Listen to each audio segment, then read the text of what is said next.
ಆಂಜನೇಯನಿಗೆ ಮದುವೆ ಆಗಿದೆ ಅಂತ ನಾನು ಹತ್ರದಿಂದ ಹೋಗಿ ನೋಡಿದ್ದೀನಿ ಇವತ್ತು.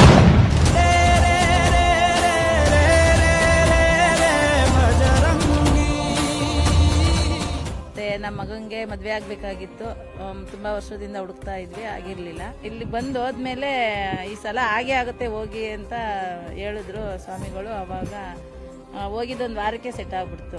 ಮದುವೆ ಆಗುತ್ತೆ ಅಂತ ಹೇಳಿದ್ರು, ಮದುವೆನೂ ಆಯ್ತು. ಮನೆ ಕಟ್ತಾರೆ ಅಂದ್ರು, ಮನೆನೂ ಕಟ್ಟಿದ್ದಾರೆ.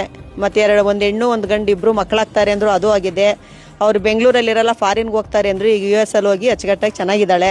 ಏನೇ ಅಂದ್ಕೊಂಡಿದ್ರು ಆಗಿದೆ ಅನ್ನೋಕ್ಕೋಸ್ಕರ ಇವಾಗ ಇವ್ರ ಮನೆ ಸೊಸೆಯಾಗಿ ದಿಸ್ ಇಸ್ ಫಸ್ಟ್ ಟೈಮ್ ನಾನು ಬರ್ತಾ ಇರೋದು ಇಲ್ಲಿಗೆ. ನಿಜ ಒಳ್ಳೇದಾಗುತ್ತೆ. ಒಳಗಡೆ ನವಗ್ರಹ ಏನು 9 ನವಗ್ರಹಗಳನ್ನ ಇಟ್ಟಿದಾರೋ ಅದನ್ನ ನೋಡಿದ್ರೇನೆ ಒಂಥರ ಮೈ ಜುಮ್ ಅನ್ಬಿಡ್ತು, ಅಷ್ಟು ಖುಷಿಯಾಗಿದೆ. ಬರ್ಬೇಕಾದ್ರೆ ಒಂದ್ಸರಿ ಬಂದ್ರೆ ಒಂಥರ ತವ್ರ ಮನೆಗೆ ಬಂದು ಹೋದಂಗ ಆಗುತ್ತೆ.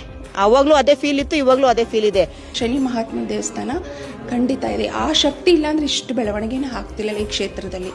ಏನೇ ಕೇಳ್ಕೊಂಡ್ರು ಒಳ್ಳೇದಾಗುತ್ತೆ ಅಂತ ನಂಬಿಕೆ, ಆ ನಂಬಿಕೆಯಿಂದನೇ ನಾನು ಇವತ್ತು ಬಂದಿರೋದು. ಸೊ ಇಲ್ಲಿ ಪ್ರತಿಷ್ಠಾಪನೆ ಆಗಿರೋ ನವಗ್ರಹಗಳು ಎಲ್ಲೂ ಇಲ್ಲ ಕರ್ನಾಟಕದಲ್ಲಿ. ನವಗ್ರಹದಲ್ಲಿ ಏನೇ ಸಮಸ್ಯೆ ಇಲ್ಲಿ ಬಂದು ಪರಿಹಾರ ಆಗೋದಂತ ಗ್ಯಾರಂಟಿ, ಅದು 100%.